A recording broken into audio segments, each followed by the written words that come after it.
નમસ્કાર દર્શક મિત્રો, પ્લેગ્રાઉન્ડ ધ સ્પોર્ટ શોમાં આપ સૌનું હાર્દિક સ્વાગત છે. આમ જોવા જઈએ તો આપણે ક્રિકેટની વાત કરીએ છીએ, બેડમિન્ટનની કરીએ છીએ, હોકીની કરીએ છીએ. કંઈક આજે એક નવી રમત લઈને આવ્યો છું જેનું નામ છે ડાર્ટ. આમ જોવા જઈએ તો ડાર્ટની રમત એકાગ્રતા, એના માટે કન્સન્ટ્રેશન વધારે જોઈએ અને આમ તો જૂની જો કે ક્લબમાં રમાતી રમત કહી શકાય, પણ હવે ધીમે ધીમે લોકપ્રિય થઈ છે અને એને એક રમત તરીકેનો એકનોલેજમેન્ટ મળેલું છે. એટલે આજે એ રમત વિશે વાત કરવી છે. એ રમત વિશે વાત કરવા માટે મારી સાથે પિયુષ બોસમિયા ઉપસ્થિત છે. પિયુષભાઈ, આપનું હાર્દિક સ્વાગત છે. Thank you sir. પિયુષભાઈ સાથે વાત કરીએ પહેલાં જોઈએ એક અહેવાલ. વિશ્વ ફલક પર ઘણી રમતો છે જે ખૂબ રોમાંચથી રમાય છે, લોકપ્રિય પણ છે અને કારકિર્દી તરીકે તે રમતને તમે અપનાવી પણ શકો છો. એવી જ એક રમત છે ડાર્ટ. આ રમતમાં એકાગ્રતા, સચોટ નિશાન અને ખાસ કરીને ખેલાડીની મરજી પ્રમાણે પોઈન્ટ્સ મેળવવાની શક્તિ ખૂબ અગત્યની છે. આ રમતમાં જગ્યાનો કોઈ બાદ નથી. ખૂબ રૂપિયા ખર્ચવા પડતા નથી. સરળ રીતે તાલીમ લઈ શકો છો અને સૌથી અગત્યની વાત, તમે સ્લિમ કે મજબૂત બાંધાના હોવા જરૂરી નથી. નાના બાળકથી માંડીને મોટી ઉંમરના લોકો રમી શકે છે અને જાડા પાતળા સ્ત્રી પુરુષ તમામ આ રમતમાં પ્રાવીણ્ય મેળવી શકે છે. અન્ય દેશોમાં આ રમત ખૂબ જ લોકપ્રિય છે અને કરોડો રૂપિયાના ઇનામો આ રમતમાં જીતી શકાય છે. અને તેની સાથે જ આ રમતમાં જોઈતી એકાગ્રતા, સંયમ, ધૈર્ય વગેરે ગુણો તમને જીવનમાં પણ કામ લાગે છે. ખેલાડીઓ પણ આ રમતને પોતાના એડેડ એડવાન્ટેજ તરીકે રમે છે અને પોતાની રમતમાં સુધારો લાવી શકે છે. કેવી રીતે રમાય છે આ રમત, કેવી રીતે ગણાય છે પોઈન્ટ, કેવી હોય છે ટુર્નામેન્ટ વગેરે જાણવું જરૂરી છે. આ રોમાંચક રમતની માહિતીનું સંકલન આ કાર્યક્રમમાં કર્યું છે.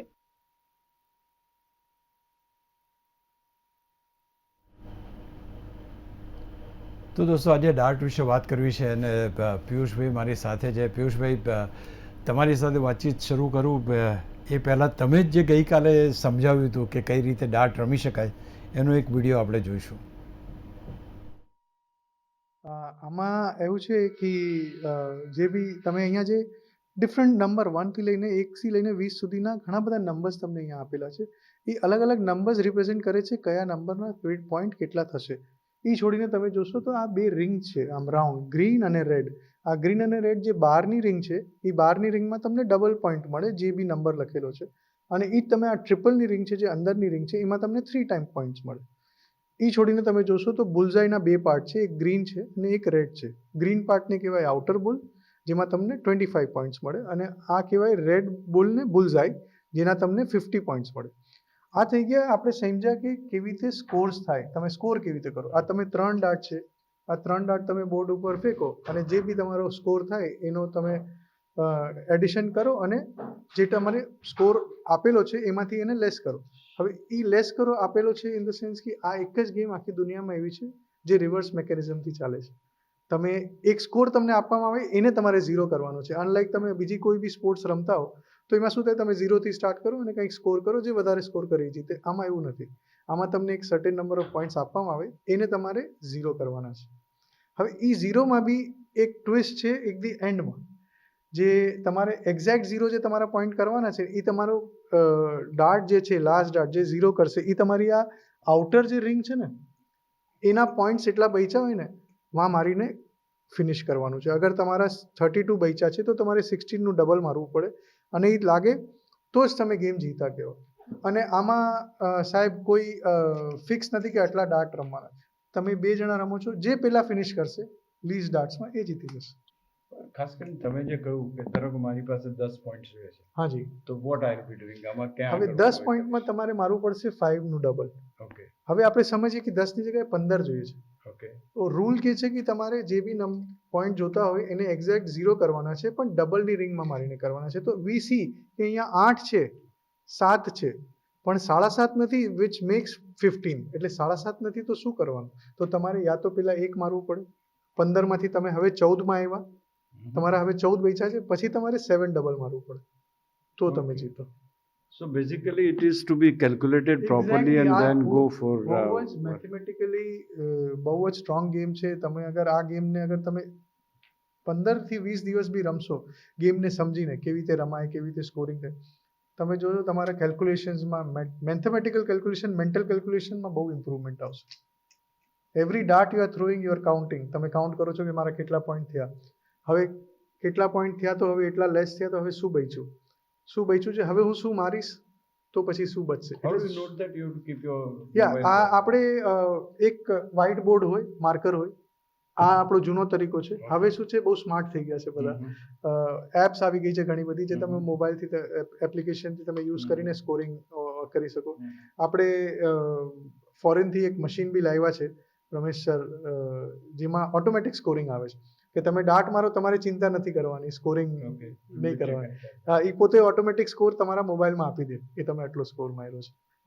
અચ્છા, પિયુષ કહો મને કે આમાં ટાઈમ લિમિટ શું હોય છે? Is there any time limit કે ભાઈ તમારે 10 મિનિટ, 15 મિનિટ, 25 મિનિટ, 40 મિનિટ? એવો કોઈ જ ટાઈમ નથી, બટ ઇન જનરલ અગર આપણે 501 પોઈન્ટની રમતને અગર જોઈએ કે 2 જણા રમે છે, અગર એકદમ નવા રમે છે તો 501ની એક ગેમને ખતમ કરતા એ લોકોને હોઈ શકે 10 થી 12 મિનિટ લાગે. પણ જો અગર પ્રોફેશનલ પ્લેયર રમે છે તો એ લોકો 3 થી 4 મિનિટમાં 501ની ગેમ ખતમ કરે છે. અને આ ગેમ શું છે, મલ્ટિપલ વર્ઝન, જેમ ટેબલ ટેનિસમાં હોય કે લોન ટેનિસમાં હોય, best of sets, best of games, એવી રીતે આમાં બી બેસ્ટ ઓફ લેગ્સ કહેવાય. આમાં તમે 501 ગેમની એક ગેમ રમો 501 પોઈન્ટની તો એને એક લેગ કહેવાય. એવી રીતે આમાં best of 7 legs, best of 9 legs એવી રીતે હોય. એટલે જે ફર્સ્ટ પૂરું કરે, આજે મને 38 જોતા હતા, મેં 19 ડબલ માર્યું, મેં ફિનિશ કરી દીધું, એ લેગ હું જીતી ગયો. હવે પાછી ફરીથી શરૂ થશે, પાછા 501થી શરૂ કરવાનું, પછી પાછો જે ગેમ એ ખતમ કરશે એ લેગ એ જીતી જશે. એવી રીતે એટલે ઓન એન એવરેજ અગર બેસ્ટ ઓફ 5ની એક ગેમ રમતા હોય અને અગર પ્રોફેશનલ પ્લેયર રમે છે તો 20 થી 25 મિનિટમાં એ ગેમ આરામથી પૂરી થઈ જાય. પિયુષભાઈ, આમ તો તમે ઘણી બધી વાતો કરી દીધી, પણ તે છતાંય આ એક રમત તરીકે આને માન્યતા મળેલી છે તો મેં વાંચ્યું, એટલે રમત તરીકે તો છે. કયા ઇન્ગ્રેડિયન્ટ્સ જોઈએ, કયો ખેલાડી અથવા તો કઈ વ્યક્તિ આનો ડાર્ટ રમી શકે અથવા તો ડાર્ટમાં આનો કોમ્પિટિશન ભાગ લઈ શકે? કારણ કે રેન્જ તમે બહુ મોટી આપી છે, નાના બાળકથી માંડીને 70-80 વર્ષના વ્યક્તિ આમાં પાર્ટિસિપેટ કરી શકે. તો ઇઝ ધેર એની કોઈ એવા એના નિયમો છે કે આ જ વ્યક્તિ કરી શકે અથવા આ જ વ્યક્તિ ના કરી શકે? એવો ઘણા બધા એડવાન્ટેજીસ છે. સ્પેશિયલી આ સ્પોર્ટ રમવાનો સૌથી મોટો એડવાન્ટેજ છે કે સ્પેન, આપણે કેરિયર કહીએ. કોઈ બી એક પ્રોફેશનલ પ્લેયર હોય તો આપણે જ્યારે બી આપણે વાત કરીએ કે આનું આટલા વર્ષનું કેરિયર હતું, તો તમે આ આખી દુનિયાનું કોઈ બી એક સ્પોર્ટ લઈ લ્યો તો જેટલું લાંબુ કેરિયર તમે ડાર્ટ્સની ગેમમાં બનાવી શકો છો એટલું લાંબુ તમે બીજી કોઈ બી સ્પોર્ટ્સમાં નથી બનાવી શકતા. એ આ ગેમની એક ખાસિયત છે કે તમે અગર જો 8 વર્ષના બાળક છો ત્યારથી અગર તમે રમવાનું શરૂ કર્યું છે તો ત્યારથી તમે 80 વર્ષ સુધી તમે રમી શકો છો કોમ્પિટિટિવ સ્પોર્ટ. એ આ ગેમની બ્યુટી છે. અને ખાસ કરીને એજ ગ્રુપની તમે વાત કરી, પણ ધારો કે કોઈ આમાં ફિઝિકલ ફિટનેસનો બી કોઈ ઇશ્યુ નથી આવતો, આને રમત કેવી રીતે ગણી શકાય? ધારો કે તમારામાં ફિઝિકલ ફિટનેસ તમારે ના જોઈએ, તમે if you are a bulky of 140 kg as you sad, he was the world champion, તો આમાં બહુ જ સરસ પ્રશ્ન છે સાહેબ તમારો. આપણે અગર કોઈ બી રમતગમતની વાત કરીએ તો બધી જ રમતો શારીરિક બળથી નથી રમાતી. આ એક ગેમ એવી છે જે આમાં તમને શારીરિક શ્રમ તો છે, સાથે સાથે તમારું માનસિક શ્રમ બી આમાં છે. તમારું મનોબળ ગેમ સ્ટ્રોંગ કરે છે, કેલ્ક્યુલેશન્સ તમારા ઇમ્પ્રૂવ કરે છે, તમારી એકાગ્રતા વધારે છે. અને સાથે સાથે તમે અગર જોશો કે જે ડિસ્ટન્સ તમે કવર કરો છો જ્યારે તમે ગેમ રમો છો, અગર તમે એક દિવસ અગર કોઈ ટુર્નામેન્ટ રમો છો તો એ દિવસની અંદરમાં તમે 3 થી 4 કિલોમીટર ચાલી લ્યો છો. યા પછી તમે અગર ઘરમાં પ્રેક્ટિસ કરો છો, અગર તમે 1 કલાક બી પ્રેક્ટિસ કરો છો તો 3 થી 4 કિલોમીટર તમે આરામથી ચાલી લ્યો છો. તો એ હિસાબે શારીરિક શ્રમ બી છે અને માનસિક શ્રમ બી છે. બટ ધેર ઇઝ, એટલે તમે સ્લિમ હોવા જોઈએ અથવા તો એવું કાંઈ જ નથી, એવું કાંઈ જ નથી. ઘણા જણાને ઘણી વખત એવું થાય છે, મને ઘણા મારા સ્ટુડન્ટ્સ મને પ્રશ્ન કરે છે. હું છેલ્લા 7 વર્ષથી કોચ છું. મને એમનો પ્રશ્ન હોય છે કે સર આમાં હાઇટ હોય તો એનો એડવાન્ટેજ મળે ખરો? તો એવું કશું જ નથી. એ ખાલી એક ભ્રમ છે, ખોટી ધારણા છે હાઇટ ઓછી હોય કે વધુ હોય એનાથી કોઈ જ ફરક નથી પડતો. આમાં તમે કેટલું સ્ટ્રોંગ તમારું હેન્ડ આઈ કોર્ડિનેશન બનાવી શકો છો અને તમારી મસલ મેમરી કેટલી સારી રીતે તમે ડેવલપ કરી શકો છો, એવી રીતે જ તમે સારા પ્લેયર બની શકો છો. તો આને આપણે આર્ચરી, શૂટિંગ અને એ રેન્જમાં આ રમતને મૂકી શકીએ ખરા? Because that also requires the similar ingredient જે આમાં જોઈએ એ પ્રમાણે. એકદમ બરોબર કહો છો સાહેબ તમે. આમાં આર્ચરી કહો, શૂટિંગ કહો કે ડાર્ટ્સ કહો, આ બધી જ રમત ટાર્ગેટ સ્પોર્ટ્સમાં આવે. અને પણ તમે અગર જો કમ્પેર કરશો ને, અગર આપણે એક વખત જસ્ટ એક્ઝામ્પલ લઈએ કે આર્ચરી છે કે શૂટિંગ છે, એમાં શું છે ને કે એક આટલા વેરિએશન્સ નથી. સ્કોર પેટર્ન અગર આપણે ચેક કરીએ કે સ્કોરિંગ પેટર્ન કેવી છે, તો બહુ જ સિમ્પલ વેરિએશન્સ છે બેઉમાં, જે મારા મતે થોડીક ગેમને ડલ બનાવે છે.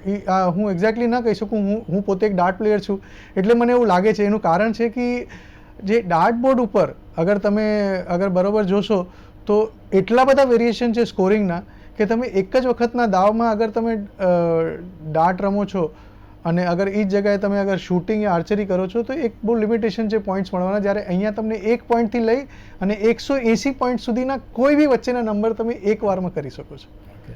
અચ્છા, હવે આપણે નો ડાઉટ કે ચર્ચાને આપણે કન્ટિન્યુ કરીશું. આવો પહેલાં પ્રમેશભાઈ શું કહે છે એ આપણે સાંભળીએ. બંને મહાનુભાવોના જે ગઈકાલે વાત થઈ હતી એ પણ આપણે જોઈ લઈએ. અશોકભાઈ, થેન્ક યુ. અને તમે આટલો ડાર્ટ્સ માટે ઇન્ટરેસ્ટ લીધો બહુ સારું છે, કે કારણ કે ઇન્ડિયામાં એટલું ડાર્ટ્સ પોપ્યુલર નથી હજી. આમ આ રમત છે લગભગ 200-300 વર્ષ જૂની અને યુરોપની મોસ્ટ પોપ્યુલર સ્પોર્ટ છે, પણ ઇન્ડિયામાં લગભગ 20 વર્ષથી રમાય છે. પણ ગુજરાતમાં એટલું પોપ્યુલર નહોતું. અને જ્યારે મેં આ રમત જોઈ અને હું ખાસ ટુર્નામેન્ટ જોવા ગયો, લંડન વર્લ્ડ ચેમ્પિયનશિપ જોવા ગયો, ત્યારે મને લાગ્યું કે આ રમત તો આપણે કરવી જ જોઈએ. કારણ કે ત્યાં એટલું બધું સરસ એનું કોમ્પિટિશન હતું અને એટલું બધું લોકો ઉત્સાહ છે. એટલે આઈ થોટ કે આને પણ જેમ ટેનિસને મેં 40 વર્ષ પહેલાં પ્રમોટ કરીને બધાને રમાડી, એવી રીતે આ રમત રમાડવી જોઈએ. કારણ કે આમાં છે ને, એક તો ઇન્ડિયાના માટે પરફેક્ટ છે આ રમત.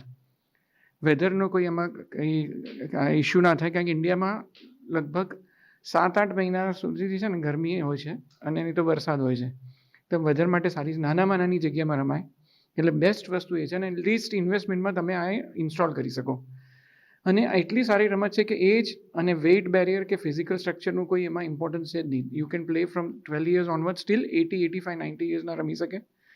પ્લસ આમાં જાડા હોય, પતલા હોય, 140 કિલોનો પણ વર્લ્ડ ચેમ્પિયન થયેલો છે. એટલે આ બધું જ કોમ્બિનેશન તમે જુઓ તો this is ideal game for India. અને it is also revenue generation. એટલે બધી રીતે આ બહુ જ સારું, અને it will be a good social service also. It's an mind game, but you will be, when you complete a match, you will be walking around 2 to 3 kilometers also. Plus eye and hand coordination છે, mathematics છે, a lot of focus છે. Even બધા sports પર્સનો ડાર્ટ્સ રમે જ છે. Even Virat Kohli પણ regular રમે છે. ફૂટબોલર્સ આખા વર્લ્ડના બધા ડાર્ટ્સ રેગ્યુલર રમે છે. ઇંગ્લેન્ડના ક્રિકેટર્સ છે, બધા જ લોકો ડાર્ટ્સ રેગ્યુલર રમે છે. કારણ કે આનાથી છે ને એ લોકોનું ફોકસ અને કોન્ફિડન્સ બહુ વધે છે. તમે જ્યારે 20 ટ્રિપલ તમે બી મારશો તો તમારો એમ કોન્ફિડન્સ વધી જશે, જુસ્સો વધી જશે. સો it is a very good game for everyone. અને ઘણી બધી ગલ્ફ કન્ટ્રીઝમાં સ્કૂલોમાં ડાર્ટ્સ ઇઝ કમ્પલસરી, કારણ કે મેન્ટલ મેથ્સ બહુ વધારે, કેલ્ક્યુલેશન બહુ સારા કરી આપે છે. પણ હું તમને ખાલી કહી દઉં, યુરોપમાં 13 થી 14 કરોડ રૂપિયા વિનરને મળે છે. અને એવી ટુર્નામેન્ટ્સ વર્ષની 2-3 થતી હોય છે કે જે કરોડો રૂપિયા મળે છે. અને આપણે જે અહીંયા ચાલુ કર્યું છે એના માટે અમે જે ચાલુ કર્યું છે ડાર્ટ્સ ક્લબ, એના માટે વિરલ બી બહુ સરસ આઈડિયા લઈને આવેલા છે. એ તમને બધું સમજાઈ શકશે. ટેનિસ લીધે આ ગેમ બહુ સારી થાય છે અને આના લીધે ટેનિસમાં બહુ સારું એ લોકોને હેલ્પ થાય છે. So it is complimenting each other. It is a wonderful game for everyone, I would say. Even હાઉસવાઇફ્સ માટે, ઇવન બિઝનેસ ટાઇકુન્સ માટે, કોઈના માટે this is a great game. નાના બાળકો માટે તો અમે લોકો ઇવન, અને વેરી સૂન વિધિન 6-8 મંથ મને લાગે છે કે ગુજરાત ગવર્મેન્ટ આને સ્કૂલોમાં કમ્પલસરી કરશે આ ગેમને.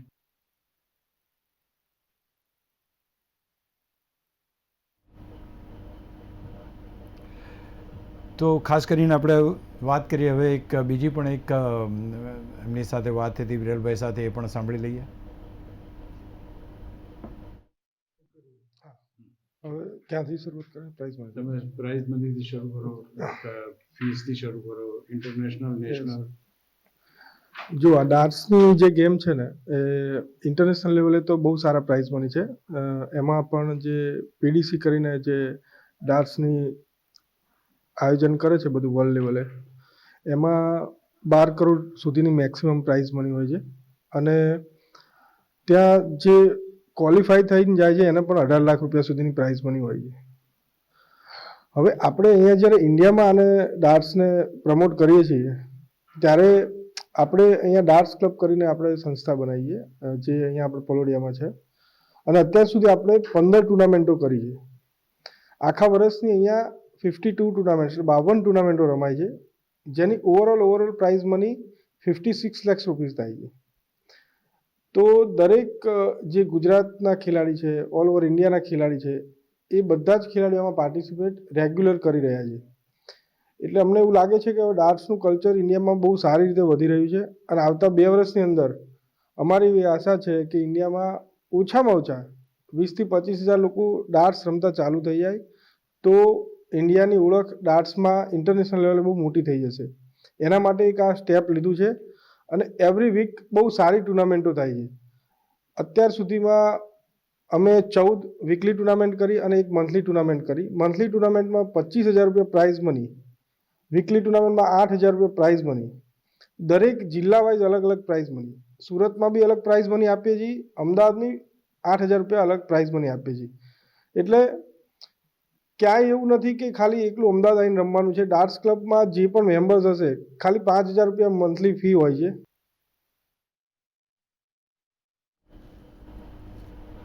તો પિયુષભાઈ ફરી તમારી પાસેથી જે કરીએ, તમે નો ડાઉટ કે ડાર્ટ અહીંયા લઈને આવ્યા છો અને ડાર્ટના પેલા શું કહેવાય અને એ પણ કોઈ બંને અમારા મિત્રોને બતાવો કે ડાર્ટનું બોર્ડ અને એ જે ઇન્સ્ટ્રુમેન્ટ તમે લાવ્યા છે એ કયા છે. આ ડાર્ટપિન સાહેબ એવું છે ને, અમે ડાર્ટર્સ લોકો માટેનું આ એક શરીરનું અંગ અમે કહી શકીએ. બિકોઝ અમે જ્યારે બી ક્યાંય બી જઈએ છીએ તો સાથે રાખીએ છીએ ને જ્યાં બી અગર થોડો સમય મળે છે અને પોસિબિલિટી હોય છે તો અમે ડાર્ટ્સ રમવાનું ચાલુ કરી દઈએ છીએ. એક એડિક્ટિવ ગેમ છે.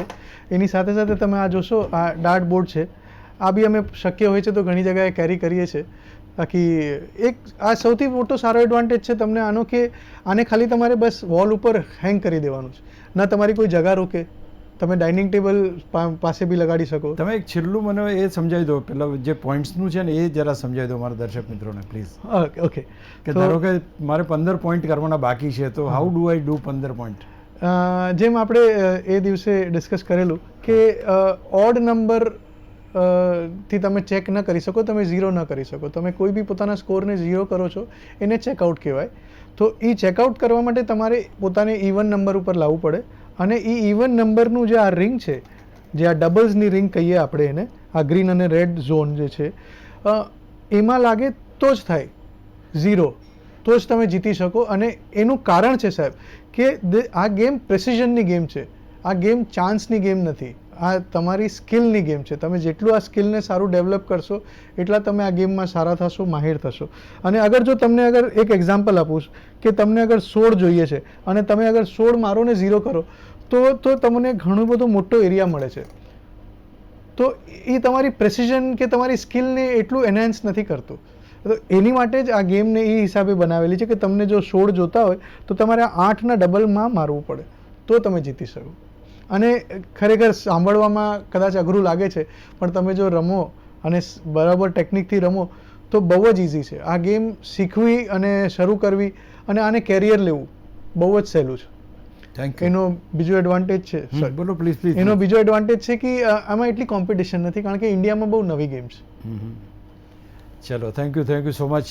કારણ કે તમારો ખૂબ સમય ખૂબ મારી આભાર પાસે- સાહેબ. હા, કારણ કે સમય આપણો ઓછો છે એટલે છેલ્લે હું એમ પૂછું કે ભાઈ ચલો મારે મારા છોકરાને અથવા તો નાના બાળકને કે આમાં ચેમ્પિયન બનાવો છે, કેટલા દિવસમાં અથવા તો કેટલા સમયમાં ચેમ્પિયન થઈ જાય?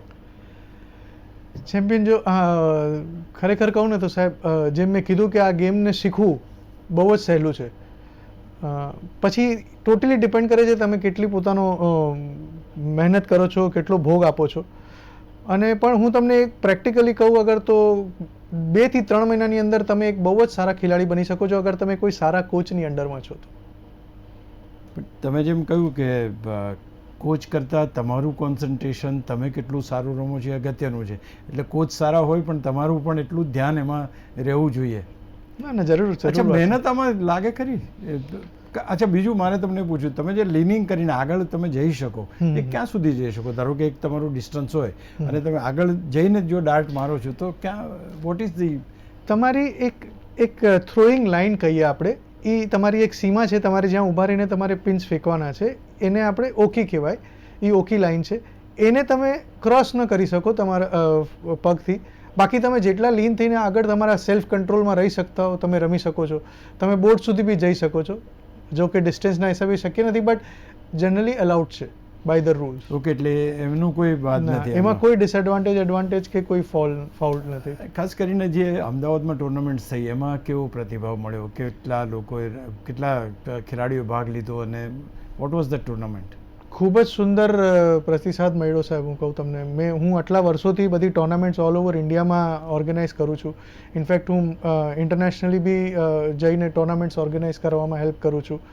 પણ જે પ્રતિસાદ અહીંયા બિંગ અ ન્યૂ સ્પોર્ટ, એકદમ તદ્દન નવી રમત છે અમદાવાદ માટે કે ગુજરાત માટે આપણે વાત કરીએ તો બી બધાએ ખૂબ જ સરસ રીતે એક્સેપ્ટ કરી છે આ ગેમને. અને એમને અમે જ્યાં બી જઈએ છીએ, ડાર્ટ્સ ક્લબ જે પ્રમેશ સર અને વિરેલભાઈએ જે ઊભી કરી છે, અમે જ્યાં બી આનું પ્રમોશન કરવા જઈએ છીએ, લોકોને સમજાવવા જઈએ છીએ, સ્કૂલોમાં શીખડાવવા જઈએ છીએ, એ બધાને ખૂબ જ રમત પ્રત્યે ઇન્ટરેસ્ટ આવે છે કે ના, અમને આ શીખવું છે, કંઈક નવું છે, કંઈક અલગ છે. અચ્છા, બીજું તમારી દીકરી પણ ડાર્ટમાં બહુ સારા ખેલાડી તરીકે ઉભરી છે, એમની સિદ્ધિ વિશે કહો મને. મારી દીકરી માહી બોસ્મિયા એ 11 વર્ષની હતી ત્યારથી એણે રમવાનું શરૂ કર્યું. આજે 20 વર્ષની છે. છેલ્લા 6 વર્ષથી એ ઇન્ડિયા નંબર 1 છે. અને છેલ્લા 6 વર્ષની અંદરમાં એણે ઘણા બધા સ્ટેટ્સ, નેશનલ્સ ટુર્નામેન્ટ્સ જીતી છે અને આખી દુનિયા ફરેલી છે. મલેશિયા કયો, ફિલિપિન્સ કયો, જપાન કયો, એ યુરોપમાં, જર્મનીમાં રમેલી છે, ડેનમાર્કમાં રમેલી છે. અને ખાસ કરીને એક સિદ્ધિ એને એક ફોર્ચ્યુનેટલી એને એક સપોર્ટ એવો મળ્યો છે. એક ડાર્ટ્સની કંપની છે 180 કરીને, ચાઇનીઝ કંપની છે, એણે મારી ડોટરના નામથી સિગ્નેચર પિન્સ બી બહાર પાડેલા છે. તો ખાસ કરીને એમ કહીએ કે આને તો જો ચર્ચા કરીએ તો આપણે ઘણો બધો સમય એની અંદર લાગે, અને સમયની જો વાત કરીએ તો અત્યારનો સમય આજના કાર્યક્રમનો અહીંયા પૂરો થાય છે. થેન્ક યુ સો મચ, કારણ કે આ એક રમત એવી હતી કે જેમાં થોડું ડિટેલિંગ કરવાની જરૂર હતી, કારણ કે તો જ લોકોને એમ થાય કે ના આમાંથી, અને બીજું ગેઇન બહુ છે, because when you play that game you get that એક કોન્સન્ટ્રેશન તમને જે મળે છે, I think that was fantastic. અને જે ગઈકાલે મેં વિઝિટ કરી ત્યારે જે રમી રહ્યા હતા બાળક હતો, એમાં એક છોકરો હતો એ નાનો અને એક યંગ છોકરો હતો. I think both were playing so well. તો ક્યાંક ને ક્યાંક આ રમત દરેકે દરેક રીતે એક વ્યક્તિને ચોક્કસપણે એકાગ્રતા આપે છે, અને જ્યારે એકાગ્રતા હોય તો બાકીની બધી વસ્તુઓ it falls in a line, એમ કહી શકાય. Thank you so much, thank you so much for joining. Thank you. તો દોસ્તો, આ એક નવી રમતની વાત હતી. આ એક એવી રમત કે જેમાં એકાગ્રતા, ચેસ છે, ચેસમાં પણ એ જ પ્રમાણે છે. પછી તમારી આર્ચરી છે કે આ બધી રમતો, જે શૂટિંગ છે, આ બધી રમતોમાં જે ઇન્ગ્રેડિયન્ટ જોઈએ, ઇન્ગ્રેડિયન્ટ આ રમતમાં પણ જોઈએ. પણ આ રમત શીખવા માટે બહુ મોટી કોસ્ટલી વસ્તુની જરૂર નથી પડતી, એના માટે બહુ મોટી જગ્યાની જરૂર નથી પડતી, જ્યારે બીજી તમામ રમતોમાં જગ્યાની જરૂર પડે છે અને there are lot of other complications. પણ આ રમત નાની જગ્યામાં વધારે અસરકારક રીતે રમીને વધારે સારા પરિણામો લાવી શકે છે. આજના કાર્યક્રમમાં બસ આટલું જ. ફરી મળીએ ત્યાં સુધી નમસ્કાર.